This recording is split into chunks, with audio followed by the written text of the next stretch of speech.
श्री स्वामी समर्थ सर्वांना. तर आज खूप दिवसांनीच चालू होतं की आपल्याला वरणबट्टी, तसंच विदर्भ स्पेशल वांग्याची भाजी आणि त्यासोबत बट्टी किंवा आमच्या विदर्भात त्याला बिट्टी असं सुद्धा म्हणतात. तुमच्याकडे काय म्हणतात हे कमेंटमध्ये नक्की सांगाल. तर आज आम्ही ते नक्की ट्रायच केलं, कारण आज होता पौष महिन्यातला दुसरा रविवार, त्यासोबतच होती दुर्गाष्टमी. आम्हाला उपवास पण असतो. मग म्हणून आणि छान यांनी वांगे सुद्धा आणलेले होते. तर ते छोटे छोटे मस्त वांगे होते, त्याची भाजी बनवायची होती. छानपैकी मटार सोलले, त्यानंतर वांगे सुद्धा कट करून घेतले, एक बारीक कांदा कापून घेतला, लसण जिऱ्याची पेस्ट पण तयार केली. हे सगळं छान होऊ दिलं. त्यामध्ये टाकली लाल चटणी, चवीनुसार हळद, त्यानंतर सिक्रेट मसाला, काळा मसाला आणि त्यानंतर थोडं खोबरं पण टाकलं होतं. हे सगळी छान होऊ दिलं. हे सगळं परतून घेतलं. त्यानंतर त्यामध्ये थोडं शेंगदाण्याचं कूट टाकलं आणि त्यानंतर त्यावर थोडं गरम पाणी टाकलं आणि ते ग्रेव्ही जी आहे हे कमीत कमी 15 ते 20 मिनटं होऊ दिली. आणि शेंगदाण्याचं कूट टाकल्यानंतर ते ग्रेव्ही जी आहे ते कमीत कमी 15 ते 20 मिनिट होऊ द्यायची.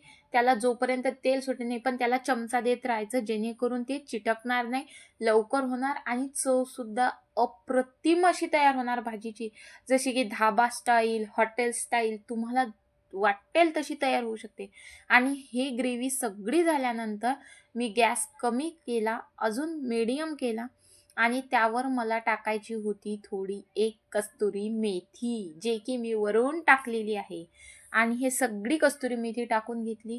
परत त्याला चमचा दिला. छान प्रकारे ते जे वाटण होतं ते होऊ दिलं आणि थोडं पाणी टाकून त्याला परत शिजू दिलं, जोवर तेल वर येत नाही. असंच ते शिजल्यानंतर त्याला एखादी उकळी येऊ दिली. त्यानंतर त्यामध्ये स्वच्छ धुतलेले वांगे कट करून घेतले होते ते टाकून घेतले. तुम्हाला दिसत असेल की वांगे खरंच किती छान आहेत. तर असे जर वांगे असले तर भाजी पण खूप छान बनते. त्यासोबतच हिरवे मस्त मटार टाकून घेतले. हे सगळं जे आहे हे एकदा चमच्याने परतून घेतलं. त्यावर एक झाकण ठेवलं आणि 15 ते 20 मिनटं अशीच मध्यम गॅसवर होऊ दिली. त्यानंतर मी केलं बट्टी तयार करण्यासाठी. तर माझ्याकडे गव्हाचंच पीठ होतं. साधारण 2 वाटी गव्हाचं पीठ घेतलं आणि छोटी 1 वाटी मी रवा घेतला, कारण हे बारीक दळलेलं होतं. यासाठी थोडं जाडसर पाहिजे. तुमच्याकडे जर जाडसर पीठ दळलेलं असेल तर तुम्ही ते पण घेऊ शकता. आणि मी त्यामध्ये गरम केलेलं जे तेल होतं ते सुद्धा घेतलं. ते आधीच घेतलं होतं. वरून थोडं मीठ आणि अजवाईन जो आहे हा हातावर थोडा चुरगडून घ्यायचा आणि नंतर टाकायचा. थोडं थोडं पाणी टाकून त्याचा गोळा जो आहे हा घट्टसर भिजवायचा.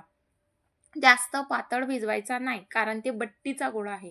तुम्ही जर पातळ भिजवला तर तो वातळ होऊन जाईल किंवा त्याची टेस्ट लागणार नाही. आणि ते जे आहे त्यानंतर त्या बट्ट्या ज्या आहेत तयार करून घेतल्या.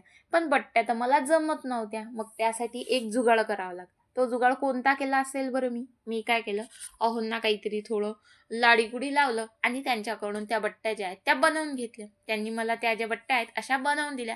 प्लस ते मला सांगायलाही आले की ह्या कशा कर, काय कर. कारण की त्यांच्या गावाकडे ह्या बट्ट्या झाल्या, तसेच रोडगे झाले, हे विदर्भात खूप फेमस आहेत. तुम्ही जर नक्की खाल्ले नसतील तर विदर्भात जा.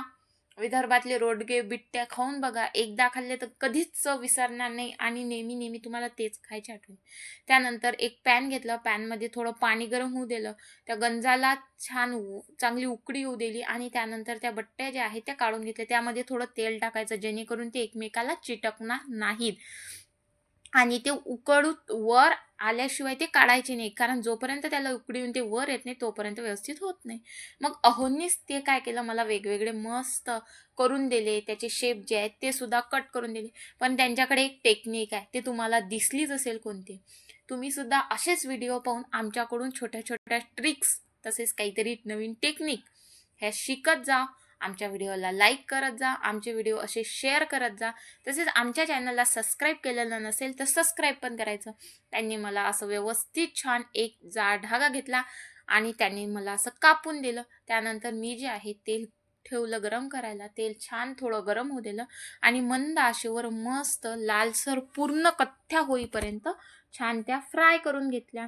आणि त्यासोबत मस्त बनलेली वांग्याची भाजी, वरण भात आणि यासोबतच हिवाळा असल्यावर तर आमच्या विदर्भाचा स्पेशल याच्यासोबत घोळणा झालाच पाहिजे. म्हणून मी त्यासाठी पत्तागोबी, त्याच्यानंतर कांद्याची पाल, टोमॅटो, गाजर, हिरवी मेथी हे सगळं छानपैकी कट केलं. त्यानंतर ते सगळं मिक्स केलं आणि त्यामध्ये चवीनुसार लाल तिखट, थोडासा मसाला आणि वरून जिरं आणि मीठ आणि थोडं तेल टाकून, तेल जे आहे मी हे कढईतलंच घेतलं कारण हे तेल गरम होतं. थोडं टाकलं आणि मस्त ते मिक्स केलं. या वरण आणि वांग्याची भाजी, वरण भात याच्यासोबत हा घोळणा, वाह! काय जेवण. असाच नैवेद्य आम्ही आमच्या देवाला दिला आणि नंतर आम्ही पण जेवण केलंय.